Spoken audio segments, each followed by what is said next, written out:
let's see if fan 2 works without rubbing.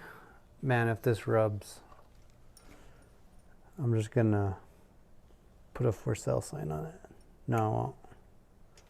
Probably pretty likely that I do, actually, because I won't be able to handle that.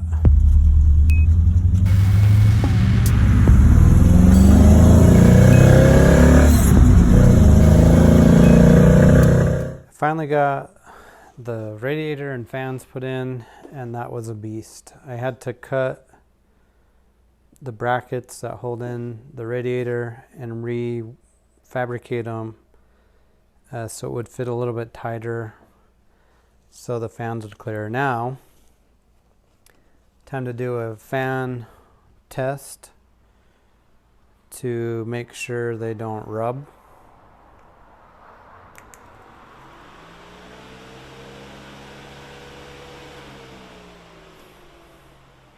Fan 1 works, and that blows amazing, actually.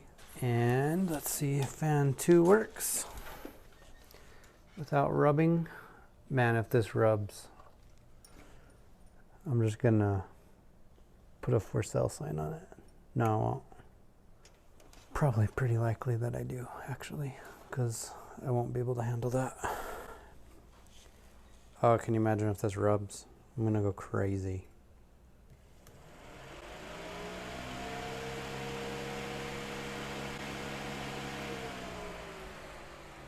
Man, those are awesome. One thing I've noticed when I tested these when they were not in the car to make sure they worked, the C5 fans, if you plug them in positive to positive, the fan is a push fan. But from what I can tell is they rear mount the fans anyway, but the current is pushing out. So I'm gonna wire them opposite so they are pole fans.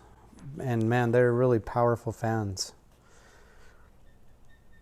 I can't believe that's done. Like what a giant thing that took me. All right, it's been a busy month. Have been working on the car, but not to the same extent as I was before with the engine and wiring. Other life things got in the way, and I just wanted to go through a couple of those and get you caught up to speed. Before we get to what I've been doing with the car, we have this vehicle. So I took off and we did a family trip, and my water pump in my Duramax and the Hydro Boost went out, so I had to fix that. This is my friend's 1977 C10. His dad passed away and he's working on it. He's also got a 327 they had that they were gonna build together, and we took it apart to kind of look at it, and I'm gonna help him rebuild it into something bigger.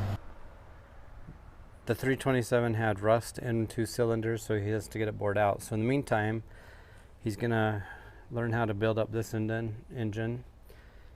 He's bought a cam, hotter cam. He's got some intakes in the back. We put headers on it yesterday, and he's gonna convert it from a manual to a TH350. I don't know if you remember those Porsche seats that I had laying around. I was going to use them in my Corvette. I gave them to him to toss in here. We did up some pretty shady brackets to make it drivable. He threw this pretty cool steering wheel in it, and then we took all of these parts off of it. So while he's been out here learning how to do this, I'm kind of just coaching him and showing him, and I've been doing stuff on the Corvette. The Corvette has had some issues. I don't know if you remember a few videos ago I had to redo this body mount. Well, I got all the body mounts put on, and then the passenger number 4 also did the same thing. So I had to take the body back off. I had to rebuild the fore body mount, and so I finally got all the body mounts on. It's planted now, and based on the weather, it's 100 degrees the next few days, and then it's going to turn into below 70 in 2 weeks, or in the 70s in 2 weeks. But I want to paint this while it's in the 70s, so I have to kind of switch my mentality. With the change in the weather, what I have been doing now is focusing on the body. I want to try to get this painted in the next 3 or 4 weeks. I'll get it painted, and then I can spend whatever time I need to get it running and driving as the cooler temperatures fall in.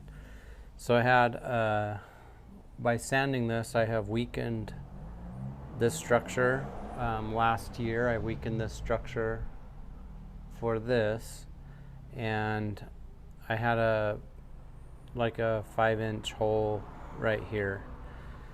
So what I've been doing is I cut out the rotten parts and I refiberglassed it all in. And the reason why it started to do this in the first place was this bumper that I adapted on was like a 1/2 inch too wide on the driver's side, and so it stuck out, and so I've had to sand it down to even them, and it thinned the wall and eventually wore through the wall.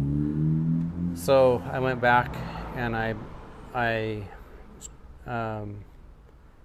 fixed the back, and I puttied it in with fine hair fiberglass, and now I'm getting ready to sand it down so it's just smooth, clear to the back. It was going here and then raising up and going back. Now I'm going to get it to a point where it's just a smooth stretch. Same thing here. What I've been doing on the bottom and this top piece is I had a crack. I put this fine fiberglass on it, and then over time I drove it for 3,000 miles, and over time a crack developed where the tube butted up. So what I ended up doing was I went about 1 millimeter down on both sides, about 1 inch apart, and did the whole thing, cut out the crack, and then I used fiberglass mat in 1 inch, and I laid 4 layers down, sanded it off and smoothed it out, and now I'm going in and filling in the cracks with this, which is, I know I kind of was excessive with this stuff, but I'm okay with that. This was just a quick update on what's been going on. It's been a month with going down and fetching that from his farm. My water pump on my Duramax took a long time, longer than it needed to. So I've been, and then I had a dirt bike failure, so I had to kind of fix, and I chose to fix that. So I put this aside a little bit, just life has been happening. So what I've chosen kind of to do, my method to my madness, is I'm going to take a section of the car every 2 days. So I'm just going to try to finish this section in the next 2 days before I move on hanging the doors. So that's the plan, is to smooth it out and try to get it painted before fall comes. It's coming soon according to everything. And I know the wiring is going to take me a little bit longer, but if I can reverse it, I wanted to drive it around in the summer. That's just not going to happen. So I missed that boat based on some life events. That's okay. I got to get it painted now, and we'll go to there.